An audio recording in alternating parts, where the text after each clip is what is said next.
Hello everyone, welcome to legal law. So ये देख के आपको पता ही चल गया होगा कि आज हम किस टॉपिक पे बात करने वाले हैं। तो आज हम बुक्स और ऑथर्स के बारे में जानेंगे, ठीक है। और आपने प्रीवियस ईयर अगर एनालिसिस करा होगा और देखा होगा तो आपको पता चला होगा कि प्रीवियस ईयर में हमारे बुक्स और ऑथर से क्वेश्चन पूछे गए हैं। और ये जो टॉपिक है ये हर एग्ज़ाम में अच्छी वेटेज रखता है, ठीक है। आपको नहीं पता वो कौन से बुक्स और ऑथर पूछ लेंगे, तो जो इम्पोर्टेंट है हमें उसको पढ़ना ज़रूरी है, ठीक है। तो ऐसे ही जितने भी इम्पोर्टेंट बुक्स और ऑथर्स एग्ज़ाम्स में पूछे जाते हैं रिपीट बेसिस पे, वो हम आज इसमें कवर करेंगे, ठीक है। और आज मैं आप लोगों को डायरेक्ट नोट्स से ही पढ़ा रही हूँ क्योंकि मुझे थोड़ा टाइम पीडीएफ का बनाने का नहीं मिला था, इसलिए। और इसमें आपको सही से समझ भी आ जाएगा क्योंकि मैंने जब बनाया था तो काफ़ी चीज़ें एक्सप्लेन करके लिखी हुई हैं। तो जितना मैं बताऊँगी वो तो आप पढ़ना ही, और बाकी जो एक्स्ट्रा आपको दिखेगा वो भी आप पढ़ सकते हो, ठीक है। तो हम स्टार्ट करते हैं। जैसे कि हमारा पहला है रामायणा, ठीक है। तो जो हमारे 2025 में पूछा गया था ना, वो महाभारत के बारे में पूछा गया था। तो हमें रामायण का भी पता होना चाहिए। जो हमारी पहली बुक है वो है रामायणा, ठीक है। तो रामायण किसने लिखी है आप सब जानते होंगे कि रामायण वाल्मीकि जी ने लिखी है। और कौन सी लैंग्वेज में लिखी है? संस्कृत लैंग्वेज में लिखी है, ठीक है। एक दूसरा क्वेश्चन भी इससे आता है कि रामचरितमानस किसने लिखी है? तो रामचरितमानस और रामायण सेम चीज़ है पर डिफरेंट लैंग्वेज में लिखी गई है, ठीक है। तो रामचरितमानस तुलसीदास जी ने लिखी है जो कि अवधी भाषा में है। तो इसमें आप कंफ्यूज मत होना, रामायण पूछा जाए तो वाल्मीकि जी हैं, और कौन सी लैंग्वेज में है? संस्कृत लैंग्वेज में। और रामचरितमानस पूछा जाए तो तुलसीदास जी हैं जो कि अवधी भाषा में लिखी है, ठीक है। फिर हमारा आता है, इसमें कुछ एक्स्ट्रा चीज़ें भी पूछ ली जाती हैं तो थोड़ा आपको इसकी मतलब पता होना चाहिए, आइडिया होना चाहिए, ठीक है। तो रामायण रामायण में हमारे कितने 24,000 श्लोक हैं, ठीक है। और 500 उपखंड है और 7 कांड है, जिसमें से हमारा ये कांड वाला क्वेश्चन पूछा जाता है कि कितने कांड है रामायण में? तो 7 कांड है, तो ये आप देख लेना, ठीक है। फिर हमारा है, हमें ये भी पता होना चाहिए इन 7 कांड में से कौन कौन से कांड है।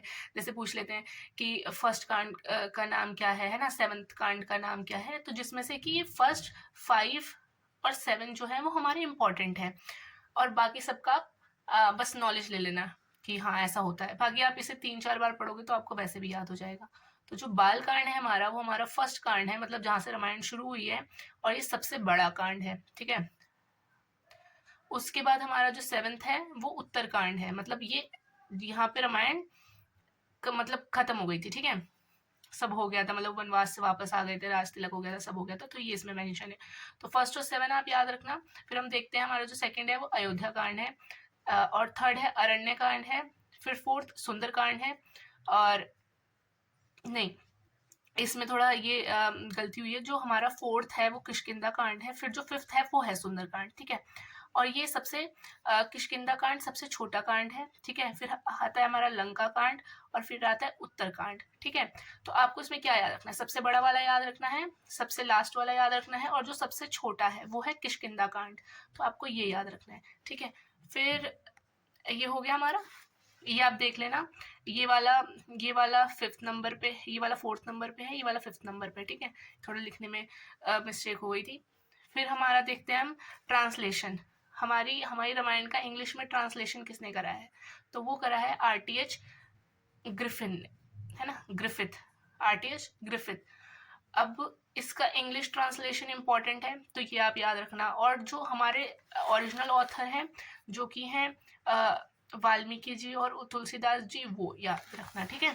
इंग्लिश ट्रांसलेशन पूछा जाता है। फिर हमारा पर्शियन, ये सब आप अपनी नॉलेज के लिए याद रख लेना, ठीक है। पर्शियन ट्रांसलेशन किसने करा था? मुल्ला अब्दुल कादिर, ठीक है। बदायूं, इनको शॉर्ट फॉर्म में ये बोला जाता है, बदायूं, ठीक है।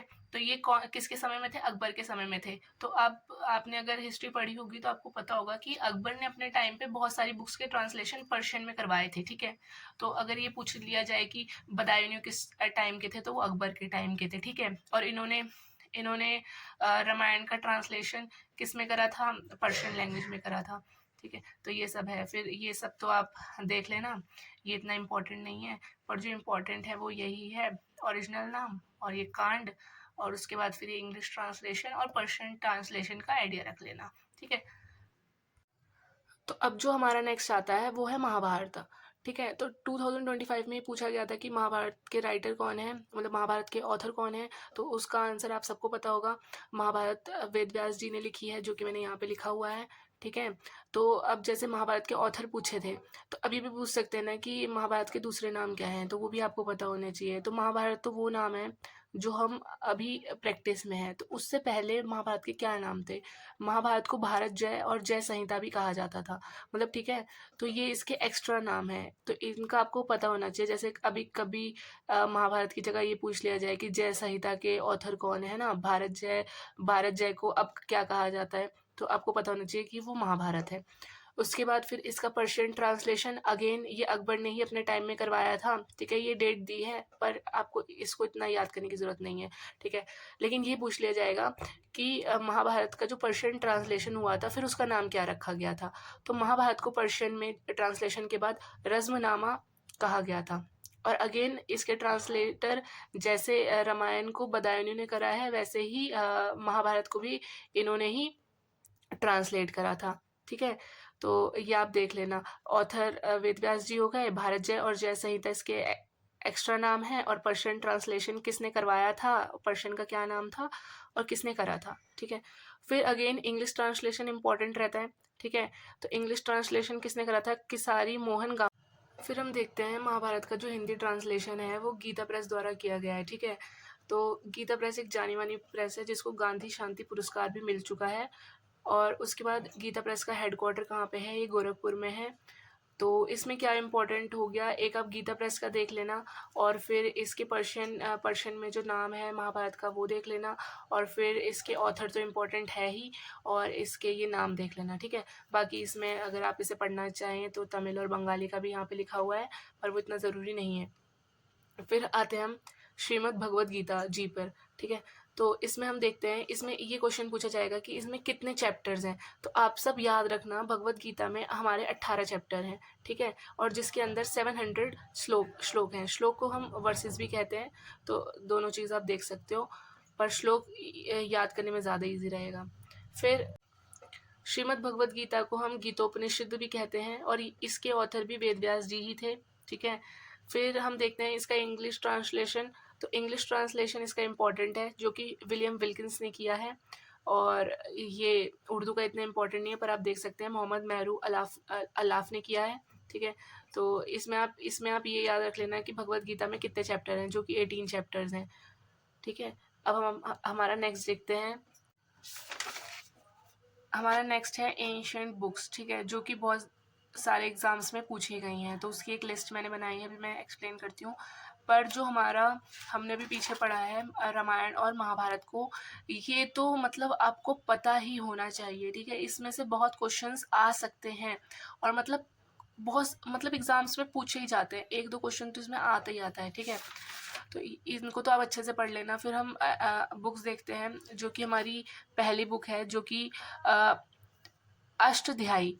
तो अष्टध्यायी पनिनी ने लिखी है। ठीक है, तो ये इसलिए इम्पोर्टेंट होती है क्योंकि ये हमारी फर्स्ट ग्रामर ऑफ संस्कृत है, मतलब एक फर्स्ट ग्रामर बुक बनी थी संस्कृत पे। तो वो है, मतलब जो हमारी, जैसे अब हम इंग्लिश ग्रामर पढ़ते हैं, सब पढ़ते हैं, तो पहले संस्कृत लैंग्वेज थी ना, तो तब ये जो ग्रामर बुक बनी थी, तो ये है। ठीक है, तो अष्टध्यायी किसने लिखी है? पनिनी ने लिखी है। ये भी बहुत बार क्वेश्चन पूछा गया है बहुत एग्जाम्स में, तो आप इसे देख लेना। सारे एक्सप्लेन करूँगी, पर सारे पढ़ने की ज़रूरत नहीं है। जो इम्पोर्टेंट है वो आपको दिख रहा होगा, मैंने इम्पोर्टेंट पहले ही मार्क करे हुए हैं, तो उस पर आप अपना ज़्यादा फोकस रखना। ठीक है, क्योंकि ऑथर और बुक्स का क्वेश्चन इम्पोर्टेंट है, ये एग्ज़ाम्स में आता है। तो आप इसको एक बार वीडियो को देख लेना, सारे इम्पॉर्टेंट क्वेश्चन इसमें से कवर हो जाएंगे। ठीक है, इसके अलावा आपको कुछ पढ़ने की ज़रूरत नहीं पड़ेगी। फिर हम देखते हैं हमारा महाभाष्य और योग शास्त्र किसने लिखा है? तो ये पतंजलि ने।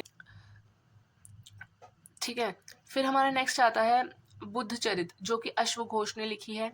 फिर महाविभा शास्त्र, अगर प्रोनाउंसिएशन में गलती हो जाए तो आप इसमें से देख लेना, यहाँ पे लिखा हुआ है, जैसे भी प्रोनाउंस होता है वो ये, तो ये लिखी है वसुमित्र ने। फिर आता है हमारा स्वप्न व स्वदत्ता, जो कि भाष ने लिखा है। ये सब इतने इंपॉर्टेंट नहीं है, पर अष्टध्यायी याद रखना, पनिनी ने लिखी है, और ये फर्स्ट ग्रामर ऑफ संस्कृत है। ठीक है, ये बहुत इंपॉर्टेंट क्वेश्चन बन सकता है क्योंकि बहुत एग्जाम्स में पूछा गया है। और योग शास्त्र याद रखना पतंजलि ने लिखा है। फिर आता है कामसूत्र जो कि वात्स्यायन ने लिखा है। ठीक है, फिर आता है कुमार संभवम, रघुवंशम, मालविका अग्निमित्रम, मालविका अग्निमित्रम। ठीक है, तो ये जो चार हैं जो कि है कुमार संभवम, रघुवंशम और मालविका अग्निमित्रम, 3 हैं। ठीक है, तो ये कालिदास जी ने लिखे हैं। और आप सबको पता है कि कालिदास जी की जो बुक्स हैं वो एग्ज़ाम की मतलब एकदम फेवरेट रहते हैं, मतलब एग्ज़ाम्स में बहुत पूछा जाता है इनको। ठीक है, तो आपको इन 3 बुक्स के बारे में तो पता होना चाहिए क्योंकि मतलब ये एग्ज़ाम्स में आती है। तो याद कर लेना आप, कुमार संभवम, रघुवंशम और मालविका अग्निमित्रम, तो ये कालिदास जी ने लिखी हैं। और कामसूत्रा वात्स्यायन ने लिखे थे। ठीक है, फिर आता है हमारा नाट्यशास्त्र। नाट्यशास्त्र भरत मुनि ने लिखा है। ठीक है, यहीं से हमारी वो जो डांस फॉर्म है ना, कितनी कितनी डांस फॉर्म होती है, 7 जो मेन डांस फॉर्म है वो इसी बुक में से आई है। उनके नाम आप कमेंट सेक्शन में बताना। ठीक है, फिर जो है देवी चंद्रगुप्तम, ये है हमारी विशाखा दत्ता ने लिखी है। ठीक है, फिर मुद्र राक्षस, ये भी विशाखा दत्ता ने लिखी है। पृथ्वीराज रासो, ये चंद्र बरदाई ने लिखी है। ये भी पृथ्वीराज रासो भी इम्पोर्टेंट है एग्जाम पॉइंट ऑफ व्यू से, ये पढ़ लेना आप। ठीक है, फिर है मृच कटिकम, ये शूद्रक ने लिखी है। ये भी किसी किसी एग्जाम्स में पूछी जा सकती है। ठीक है, हिस्ट्री में क्वेश्चन रहता है इसका। फिर है वृत्त संहिता, वृत्त संहिता और पंच सिद्धांतिका, ये वराहमिहिर ने लिखी है। और पंचतंत्र, पंचतंत्र इम्पॉर्टेंट होने वाला एग्जाम के लिए, जो कि विष्णु शर्मा ने लिखी है। ठीक है, क्योंकि ये बहुत मतलब हम लोग बचपन में भी पढ़ते थे ना, बहुत सारी स्टोरीज थी इसकी, तो ये इंपॉर्टेंट रहता है एग्जाम्स में, इस पे से क्वेश्चन आते हैं। तो इस पेज में से हमारा क्या इंपॉर्टेंट रहता है, पंचतंत्र। ठीक है, फिर हमारा रहेगा पृथ्वीराज रासो जो कि चंद्रबरदाई ने लिखी है। फिर आता है देवी चंद्रगुप्तम जो कि विशाखा दत्ता ने लिखी है। और फिर यहाँ पे कालिदास जी की जो 3 बुक्स हैं, रघुवंशम, मालविका अग्निमित्रम और कुमार संभवम, तो ये इंपॉर्टेंट रहेगा। और नाट्यशास्त्र भरत मुनि ने लिखा है। कामसूत्र वात्स्यायन ने लिखी है। और योग शास्त्र देख लेना पतंजलि। और अष्टाध्यायी तो इम्पोर्टेंट है पनिनी ने, और ये भी याद रखना है फर्स्ट ग्रामर ऑफ संस्कृत थी। ठीक है, तो इस पेज से तो हमारा ये इम्पोर्टेंट है। अब हम आगे चलते हैं। जो नेक्स्ट हमारा आता है वो है किरातर जुनियम जो कि भारवी ने लिखी है। दशक कुमार चरितम डांडी ने लिखी है। इसमें से ये इम्पोर्टेंट नहीं है, आप ये देख लेना हर्षचरित और कादम्बरी, ये बाणभट्टा ने लिखी है। ठीक है, इसका मतलब आप ऐसे पढ़ लेना, ये भी इतनी ऐसे इम्पोर्टेंट नहीं है, पर इसमें से जो हर्षचरित है ना वो पूछने के चांसेस हैं। फिर हमारा आता है रत्नावली। रत्नावली भी इम्पोर्टेंट है एग्जाम पॉइंट ऑफ व्यू से, जो कि हर्षवर्धन ने लिखी है। ठीक है, फिर यहाँ जो आ गई ना ये इतनी इम्पोर्टेंट नहीं है, पर इसमें से जो हम देख सकते हैं वो है गीत गोविंद। तो गीत गोविंद जयदेव ने लिखी है, ये इम्पोर्टेंट है। और ये है राज रजत रंगिनी होगा, राजत रंगिनी तो कुछ नहीं होता ना, रजत रंगनी जो कि कल्हण ने लिखे। ठीक है, तो ये इसलिए इम्पोर्टेंट होती है क्योंकि इसमें ना कश्मीर की हिस्ट्री, कश्मीर का जो इतिहास था वो मेंशन है। तो आप इसको देख लेना, इसका नाम और इसके ऑथर और क्या है इसमें, तो कश्मीर का इतिहास लिखा हुआ है इसमें। ठीक है, तो ये इसलिए इम्पोर्टेंट रहता है। तो इस पेज में से हमारी सिर्फ 3 बुक्स हैं शायद, हर्षचरित हो गया बाणभट्टा, रत्नावली हर्षवर्धन, और गीत गोविंद जयदेव, और रजत रंगिनी ये है कल्हण ने लिखी है, और इसमें कश्मीर का इतिहास है। तो ये देख लेना आप। तो यहाँ जो हमारी एंशियंट बुक्स थी वो यहाँ पे कवर होती हैं। ठीक है, अब हम आगे बढ़ते हैं। अगर हम बुक्स के बारे में पढ़ रहे हैं तो सारी बुक्स हम एक ही वीडियो में कवर कर लेते हैं ना, क्योंकि फिर हमें बार बार और वीडियोस देखने की ज़रूरत नहीं पड़ेगी। तो कुछ दिल्ली सल्तनत की भी बुक्स एग्जाम्स में पूछी जाती हैं, जिसमें से कि जो ज़्यादा इम्पोर्टेंट है वो यहाँ पे मैंने मार्क करा हुआ है। ठीक है, पर आप सारी पढ़ लेना, क्योंकि ये इसमें से क्वेश्चंस आते हैं एग्ज़ाम में, है ना। कुछ स्पेसिफिक बुक्स हैं वो बार बार रिपीट बेसिस पे पूछ ली जाती हैं। तो जिसमें से एक है तहलीक ए हिंद जो कि अल बिरूनी ने लिखी है। ठीक है, और इसको तहलीक हिंद को किताबुल हिंद भी कहा जाता है। तो इसके दोनों नाम इंपॉर्टेंट है, किताबुल हिंद और तहलीक हिंद। जो ज़्यादा एग्जाम्स में पूछा जाता है वो किताबुल हिंद करके पूछा जाता है, तो ये अल बिरूनी ने लिखी है। फिर हमारा नेक्स्ट है मिनहाज उल सिराज। तो इसने कौन सी बुक लिखी है, मतलब ये ऑथर का नाम है। ठीक है, यहाँ पे मैंने लिखा भी है। तो मिनहाज उल सिराज ने लिखी है तबकत ए नासिर, तो ये बुक का नाम है, ठीक है। अब फिर उसके बाद हमारा आ गया लैला मजनू और किरण उस सादीन, ये किसने लिखी है? आमिर खुसरो। तो आप सबको पता होगा आमिर खुसरो की बहुत सारी आपने स्टोरीज पोएम देखी होंगी, तो ये भी बहुत रिनाउंड जो थे वो राइटर थे, है ना, पुराने टाइम के। तो लैला मजनू याद रख लेना, इसमें से लैला मजनू इंपॉर्टेंट है, ठीक है। और यहाँ हमने पढ़ा था किताबुल हिंद अलबिरूनी, है ना, मिनहाजुल सिराज, ये भी इम्पोर्टेंट है, मतलब मिनहाजुल सिराज ने तबक़त ए नासिर लिखी थी, ठीक है। फिर हमारा आता है तुगलकनामा, तुगलकनामा पूछ लिया जाता है। तुगलकनामा किसने लिखी थी? अगेन आमिर खुसरो ने लिखी थी, ठीक है। फिर आता है तारीख़ ए फ़िरोज़ शाही, ये भी इम्पॉर्टेंट है। तारीख़ ए फ़िरोज़ शाही किसने लिखी थी? तो ये ज़ियाउद्दीन बरानी ने लिखी थी, ठीक है। एक ये अलबिरूनी और इसमें कंफ्यूज मत होना, ठीक है, अलग अलग नाम है ये। और फिर आता है किताबुल रहेला, ये इब्न बतूता ने लिखी थी, ठीक है।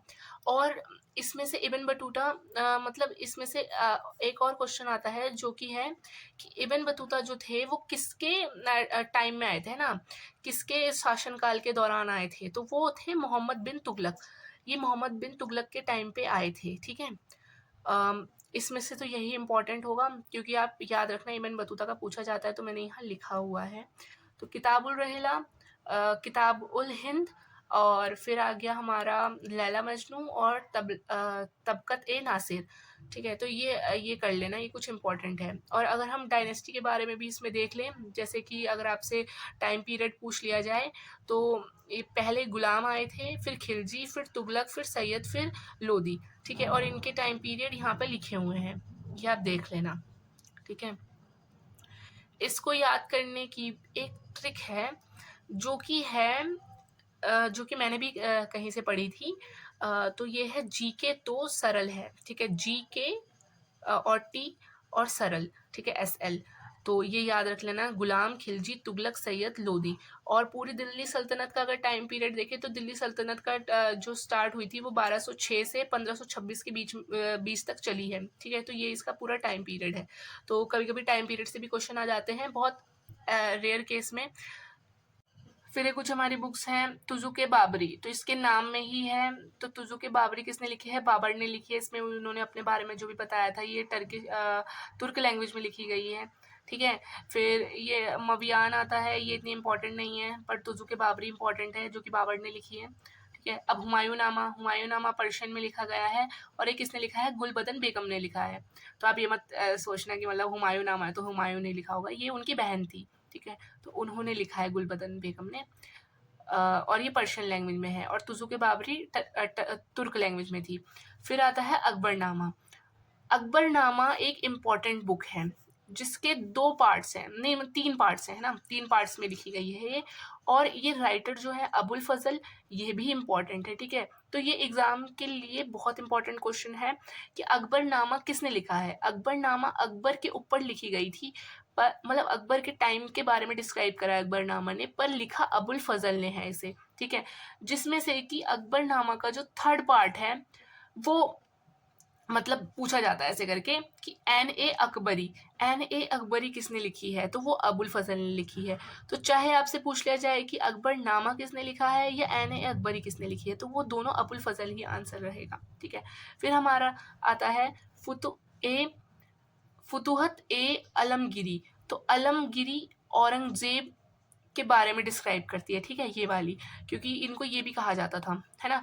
तो ये लिखी है ईश्वरदास नागर ने। फिर हमारा जो नेक्स्ट आता है वो है जहांगीरनामा, वो जहांगीर ने लिखवाया है। फिर है चार चमन, ये इंपॉर्टेंट रहेगा, ठीक है, ये शाहजहाँ के बारे में डिस्क्राइब करता है, चार चमन, और ये चंद्रभान ने लिखा था। फिर हमारा है मज़्म उल बहरेन, ठीक है। तो ये किसने लिखा था? ये है दारा शिकोह ने लिखा था। दारा शिकोह किसके टाइम पे थे? अकबर के टाइम पे थे, ठीक है। तो इसमें 52 उपनिषदों का अनुवाद करवाया था, है ना। अकबर को शायद लिटरेचर का काफ़ी शौक था, तभी आपने देखा कि कितनी सारी बुक्स को उसने पर्शियन में ट्रांसलेट करवाया कि उसके टाइम के लोग पढ़ सकें उस चीज़ को, ठीक है। तो ये इंपॉर्टेंट रहेगा। तो इसमें आ गया मज़्म उल बहरेन, और जिसे सीर अकबर भी कहा जाएगा, तो वो दारा शिकोह ने लिखी थी, जिसमें 52 उपनिषदों का अनुवाद था। और फिर चार चमन आ गया शाहजहाँ के टाइम पे। और चंद्रभान ने लिखा था, मतलब चार चमन एक तरह से शाहजहाँ के बारे में डिस्क्राइब करके बुक थी। और फिर जहांगीरनामा जहांगीर ने, फिर आलमगीरी वाला औरंगजेब को डिस्क्राइब कर रहा था जो ईश्वरदास नागर ने लिखा था। और जिसमें अकबरनामा, याद रखना अकबरनामा इंपॉर्टेंट है, ठीक है, बहुत सारे एग्जाम्स में पूछा गया है, अबुल फजल ने लिखा था, जिसका एन अकबरी पार्ट इंपॉर्टेंट है। अब आप एक बात बताना कि एन अकबरी में क्या चीज़ डिस्क्राइब करी थी, ठीक है, मतलब अकबर के बारे में तो था, पर अकबर के टाइम की कौन सी चीज़ डिस्क्राइब हुई थी एन अकबरी में। फिर हुमायूंनामा, ये इसलिए पूछ लिया जाता है क्योंकि अब ऑप्शन में आपको दे दिया जाएगा हुमायूंनामा किसने लिखा है, तो आप बोल दोगे हुमायूं ने लिखा है, पर नहीं, इसका आंसर डिफरेंट है, गुलबदन बेगम ने लिखा है। और फिर आता है तुजुके बाबरी, जो कि बाबर ने लिखवाई है। और इसकी लैंग्वेज भी देख लेना जो यहाँ पे मेंशन है। फिर हमारा एंशियंट बुक्स और मुगल बुक्स हो गया, ठीक है। फिर हमारा लास्ट बचता है फ्रीडम स्ट्रगल की कुछ बुक्स हैं जो कि एग्जाम्स में पूछ ली जाती हैं, तो जिसमें है सत्यार्थ प्रकाश।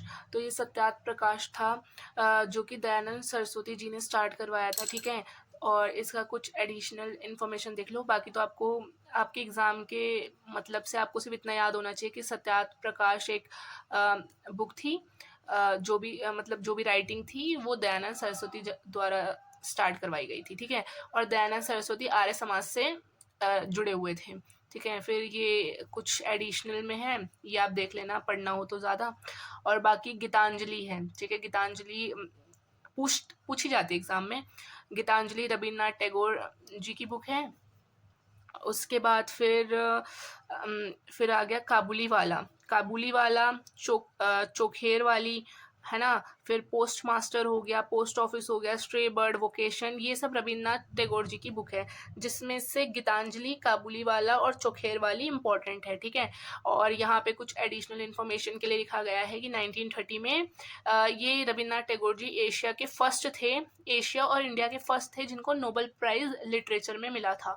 तो ये आपका एक स्टैटिक जीके का क्वेश्चन बन सकता है, ये आप देख लेना, ठीक है। तो फिर हमारा नेक्स्ट हम चलते हैं सिपॉय म्यूटिनी। तो सिपॉय म्यूटिनी आपको पता है कि 1857 में जो मेरठ से रिवॉल्ट स्टार्ट हुआ था, उसके ऊपर ये बुक लिखी गई है जो कि आरसी मजूमदार ने लिखी है, ठीक है। और फिर आपको 1857 के रिवॉल्ट के बारे में तो पता होगा ना। और आप मुझे कमेंट में ये बताना कि जो 1857 का रिवॉल्ट है, मैंने आपको बता दिया मेरठ से शुरू हुआ था, पर कौन से वो व्यक्ति थे जिन्होंने स्टार्ट करा था, मतलब जिनके एक एक्शन से वो पूरा रिवॉल्ट स्टार्ट हुआ था, ठीक है। फिर आता है अ नेशन इज मेकिंग। तो a nation is making Surendra Nath Banerjee ने लिखी है, ठीक है। और the India war of independence, जिन लोगों ने ग्रेजुएशन बीए से करी है उन लोगों ने बुक पढ़ी होगी। तो ये किसने लिखी है, ये है वीडी सावरकर ने लिखी है, ठीक है, the India war of independence. उसके बाद है नील दर्पण, जो कि दीनबंधु मित्र ने लिखी है, ये इतनी इंपॉर्टेंट नहीं है। और अब हम देख लेते हैं महात्मा गांधी, जो कि एग्जाम के फेवरेट टॉपिक होते हैं, ठीक है। मतलब इनकी बहुत सारी चीज़ें पूछी जाती हैं, तो इनकी बुक भी बहुत इंपॉर्टेंट रहेंगी। तो आप देख सकते हैं महात्मा गांधी ने कौन कौन सी बुक लिखी हैं। Young India, key to health, my experiment with truth. तो ये एक बुक है जो मैंने बहुत बार देखा है, बहुत क्वेश्चन देखे हैं कि इसमें से आते ही आते हैं, है ना। तो ये माई experiment with truth Mahatma Gandhi ने जो लिखी थी वो गुजराती लैंग्वेज में लिखी थी, है ना। मेरे प्रयास सच्चाई के साथ, है ना, ट्रुथ के साथ। तो इसका हिंदी ट्रांसलेशन यही होगा, मतलब गुजराती लैंग्वेज में लिखी थी महात्मा गांधी ने, पर इसका जो इंग्लिश ट्रांसलेशन है ना माई एक्सपेरिमेंट विथ ट्रुथ करके, वो महादेव देसाई जी ने करा था, ठीक है। तो ये आपको पता होना चाहिए। फिर है माई लाइफ माई मैसेज, फिर है पाथवे टू गॉड, और हिंद स्वराज। हिंदू स्वराज इसका हिंदी नाम है, ठीक है। और इसको एग्जाम में ऐसे भी पूछ लिया जाता है, जैसे आप लोग सब पढ़ के जाओ हिंद स्वराज किसने लिखा है, तो आपको पता है महात्मा गांधी ने लिखा है। पर एग्जाम में आ जाएगा इंडियन होम रूल, इसका भी सेम ही मतलब है, बस ये इंग्लिश ट्रांसलेशन है, तो वो भी महात्मा गांधी ने लिखा है। तो ये आपको इसके दोनों नाम पता होना चाहिए। यंग इंडिया देख लेना, key to health, my experiment with truth, और हिंद स्वराज जो कि इंडियन होम रूल है।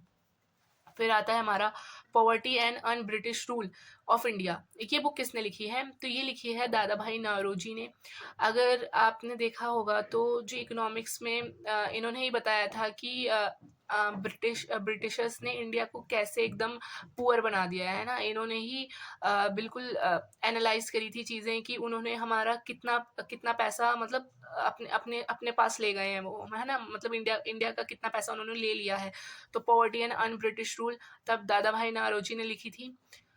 फिर उसके बाद आता है हमारा न्यू इंडिया कॉमनवेल्थ, जो कि एनी बसंत ने लिखी है ना। एनी बसंत कहाँ की रहने वाली थी? ये आयरलैंड की रहने वाली थी, पर इन्होंने 1917 में इंडियन नेशनल कांग्रेस ज्वाइन करी थी, ठीक है। तो ये तो हमारा पॉलिटी और हिस्ट्री का क्वेश्चन हो गया। फिर अगर हम देखा जाए तो मतलब ये इम्पोर्टेंट है, एनी बेसेंट इम्पोर्टेंट है। आप इनके बारे में क्या जानते हैं वो आप कमेंट सेक्शन में बता सकते हैं, ठीक है। एग्जाम के पॉइंट ऑफ व्यू से इम्पोर्टेंट है। तो न्यू इंडिया कॉमनवेल्थ इनकी बुक हो गई। फिर आता है हमारा हिस्ट्री ऑफ हिंदू केमिस्ट्री, ये पीसी राय ने लिखी है। फिर आ गया सोवियत एशिया, जो कि जवाहरलाल नेहरू जी ने लिखी है। फिर है विदर इंडिया, जो अगेन रविन्द्रनाथ टैगोर जी की एक बुक हो गई। पर इसमें से हमारा क्या इंपॉर्टेंट हुआ? एनी बेसेंट की बुक आप याद रखना, ठीक है। Poverty and un British rule याद रखना, जो कि दादा भाई नारोजी ने लिखा है। फिर उसके बाद है my experiment with truth, young India key to health, और हिंद स्वराज, इसका इंग्लिश नेम भी याद रखना, एग्जाम्स में पूछा जाता है इसलिए अलग से मैंने लिखा हुआ है। फिर हमारा आ गया the Indian war of independence, है ना। फिर हमारा ये सत्य प्रकाश जी की सत्य प्रकाश बुक याद रखना, जो कि दयानंद सरस्वती ने स्टार्ट करी थी, ठीक है। तो ये इम्पॉर्टेंट है। फिर रविन्द्रनाथ टैगोर जी की आप बुक देख सकते हैं, और ये क्वेश्चन आप देख सकते हैं कि फर्स्ट थे जिनको नोबेल प्राइज़ मिला है। फिर ये मुगल्स की बुक हो गई, जिसमें से एन अकबरी मतलब अकबरनामा इम्पॉर्टेंट है। फिर हमारा आता है ये बुक ऑफ दिल्ली सल्तनत, ये सारी बुक आप देख सकते हो, ठीक है, जिसमें से किताबुल हिंद और ये किताबुल रहेला इब्न बतूता की थी, ये मैंने आपको बताया। इसमें से ये याद रखना इब्न बतूता किसके टाइम पे आए थे? मोहम्मद बिन तुगलक के टाइम पे आए थे, ठीक है। और इनके टाइम पीरियड आप देख लेना, टाइम पीरियड से क्वेश्चन आ जाता है। और फिर इसमें से इस पेज में से तो मैंने आपको गीत गोविंद और ये बताया था, जो कि कश्मीर के इतिहास के बारे में लिखी गई थी, रजत रंगिनी, ठीक है। और फिर हमारा जो आता है वो आ गया पंचतंत्र, याद रख लेना, विष्णु शर्मा ने लिखी है, ठीक है। फिर हमारा पृथ्वीराज रासो आ गया, चंद्र बरदाई ने लिखी है। और कालिदास जी की जो 3 बुक मैंने मेंशन करी है यहाँ पे, रघुवंशम, मालविका अग्निमित्रम, नाट्यशास्त्री, ये याद रख लेना। नाट्यशास्त्री नहीं, सॉरी, मालविका अग्निमित्रम, रघुवंशम और कुमार संभवम, ठीक है। फिर हमारा अष्टाध्यायी आ गया, ठीक है। अष्टाध्यायी दिख रहा है इसमें, अष्टाध्यायी पनिनी द्वारा लिखी गई, फर्स्ट ग्रामर ऑफ संस्कृत थी, ये इसलिए इंपॉर्टेंट हो जाती है। योग शास्त्र पतंजलि ने लिखा है, इसलिए इंपॉर्टेंट हो जाता है, ठीक है। ये कुछ ऐसी बुक्स हैं जो एग्जाम्स में बहुत चांसेस रहते हैं इनके आने के, अगर बुक्स और ऑथर से क्वेश्चन आएगा तो। और श्रीमद् भगवत गीता 18 चैप्टर्स हैं, ये आपको पता होना चाहिए, है ना। इसका इंग्लिश ट्रांसलेशन देख लेना। और महाभारत और रामायण तो ऐसे टॉपिक हैं जो बुक्स और ऑथर में आपको पढ़ने ही पढ़ने हैं, इसको तो मत छोड़ना आप, ठीक है। और मैंने इसमें अच्छे से एक्सप्लेन करा है। फिर भी अगर आपको कोई डाउट है या आपको आपके कोई क्वेश्चंस हैं तो आप उसको कमेंट सेक्शन में बता सकते हैं, और नेक्स्ट वीडियो का भी आइडिया दे सकते हैं कि आपको कौन से टॉपिक की नीड लग रही है कि हाँ इस पे वीडियो आनी चाहिए, तो वो भी आप अपने सजेशन दे सकते हैं। और अच्छे से पढ़ना, ये वन शॉट ही वीडियो थी, इसमें ही मैंने सब कवर करने का ट्राई करा है। और जो भी आपके एग्ज़ाम के पॉइंट ऑफ व्यू से इम्पॉर्टेंट है वो इसमें कवर भी हो चुका है, तो आप इसको देख लेना, ठीक है। और वीडियो से ही कर लेना, नोट्स बनाने की भी ज़रूरत नहीं है, क्योंकि आपको याद हो जाएगा। उसके बाद भी कुछ लगता है तो आप कमेंट्स में बता सकते हैं, ठीक है। तो all the best guys, see you in next video.